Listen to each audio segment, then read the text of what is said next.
Hey everybody, welcome back to the shop. I'm Chevy and this is another episode of the design vlog for Madder Than a Hatter. It's been 2 weeks since the last update. That was unintentional. I did get a lot of questions like when's the next episode, and that is awesome. Thank you so much for the encouragement. That's the stuff that keeps me going. If you like what I'm doing, I'm not going to ask you to do the standard click the subscribe button because people aren't looking for me on YouTube. This isn't the kind of content that people go search for on YouTube. I'm asking for you to share this series with anybody who you think might be interested.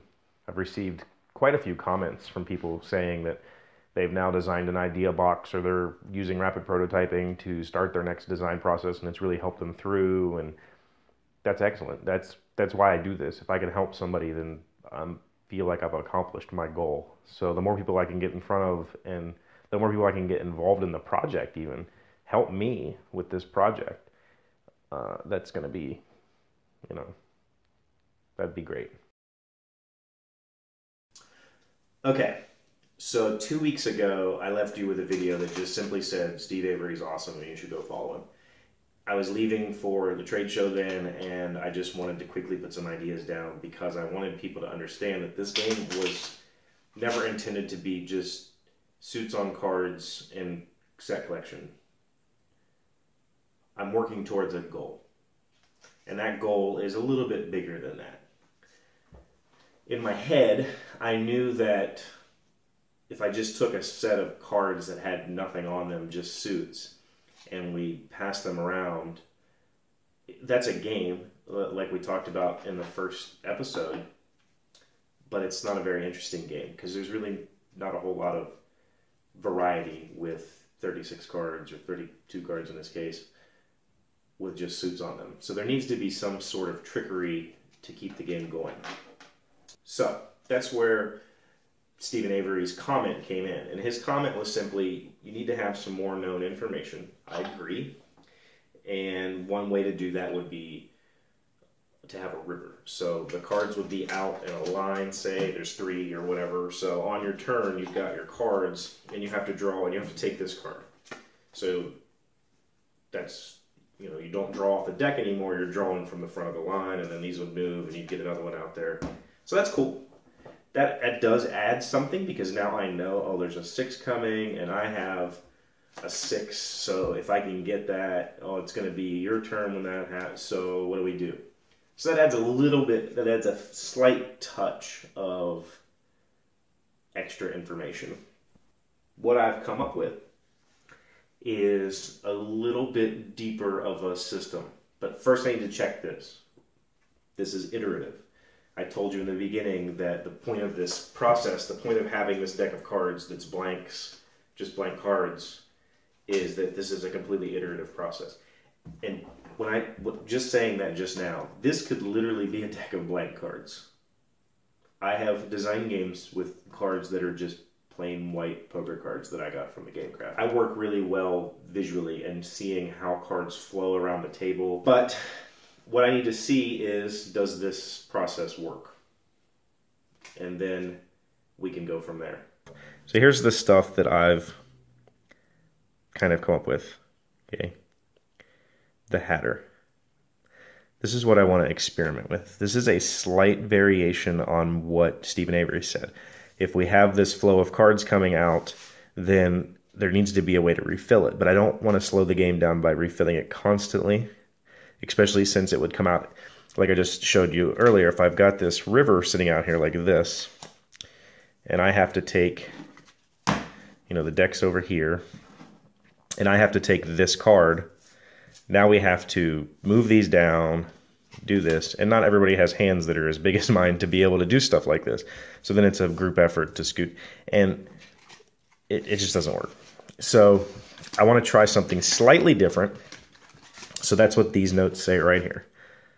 Cards come out in a flow, number of players +1, refill after the last card's taken. So what that means, I think in my head when I was thinking about this, let's say we're playing a 3-player game. So there's going to be 4 cards out here.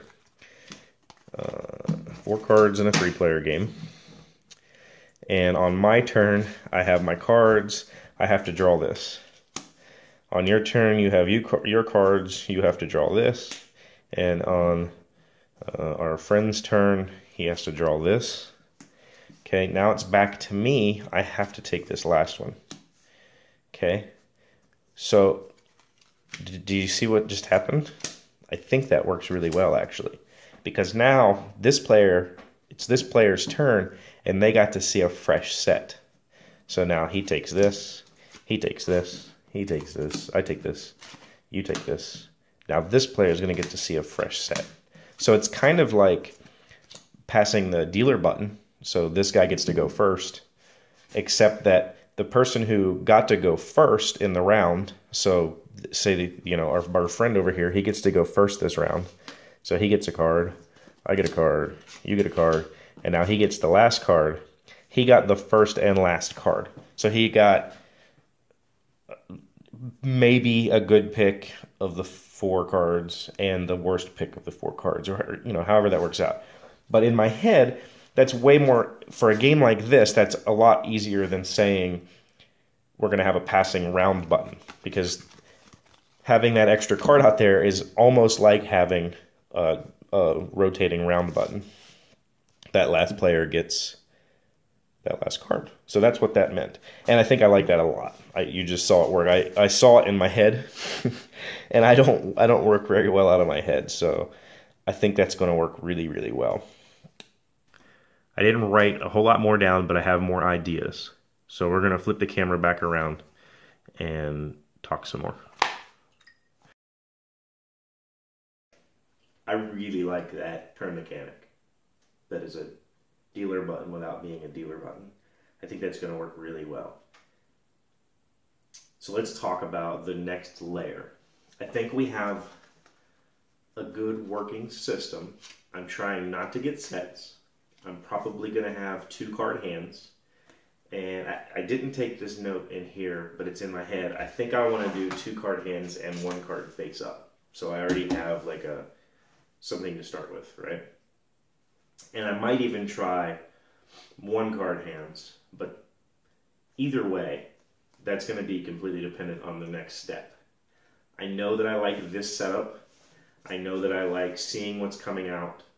I know that I like the way the round structure moves. So the way the cards are moving around the table, I'm happy with. If I do 3 card hands, like I just suggested, in a 4-player game, we're still going to cut this at 4 players for now.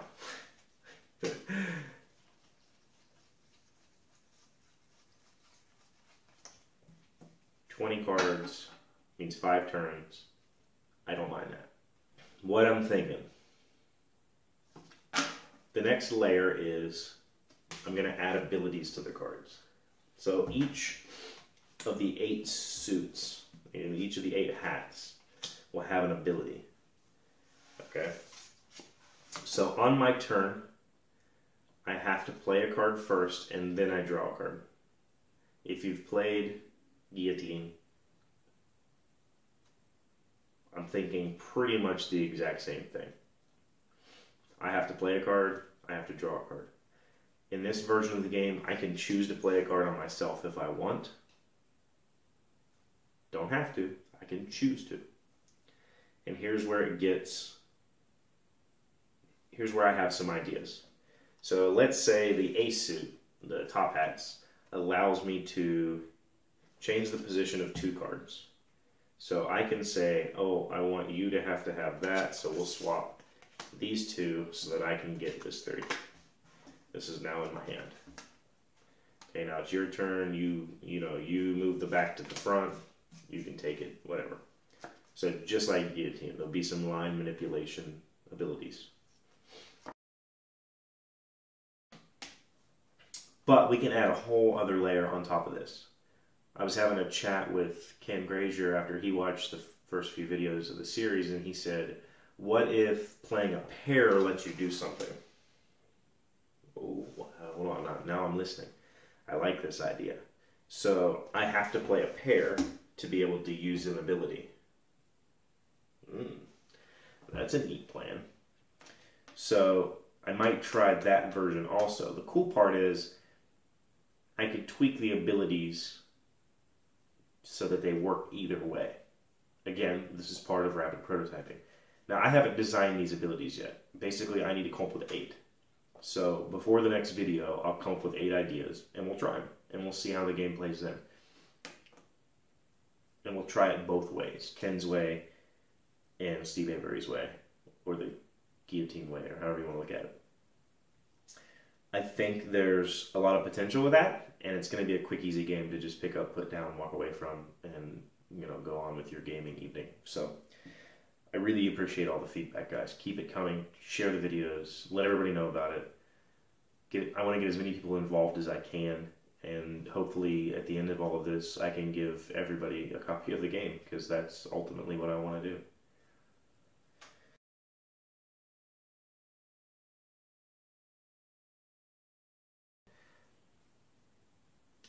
I want to talk about design goals. My design goal for this game wasn't to design a game of 36 cards. That's not a goal, that's a restriction. Goal is something to work towards, not something to work with. If I wanted to design a game with 36 cards and have it play with 4 players, I could do that in about 3 minutes. I did that in 3 minutes, the first night. I could have wrapped it and said, here we go, game's done. It was a game. It worked and it had scored. Would anybody have played it? No, we already covered that. It's terrible. So I have a goal. I knew from the very first hour of working on this game that I wanted to have some more card manipulation abilities. So I knew that somehow I wanted there to be some trickery. Those are the moments that make simple games like this click. If I can have some little tricky moments where I make a play that everybody goes, ah, those are what make games like Love Letter click. If Love Letter didn't have those dastardly moments where, round 1, I guess that you're the princess and everybody at the table laughs, then that game would suck. Designing a game with 12 cards, that's not too hard. 12 card win, lose, banana. But designing a game that people want to play, that's a completely different story. So I knew I wanted to have some trickery. I knew I wanted to have some intrigue, but I wasn't sure what that was going to be yet. That's the difference. My goal was, I want to have a complete game that has strategy, tactics, and fun moments. How I get there, I don't know.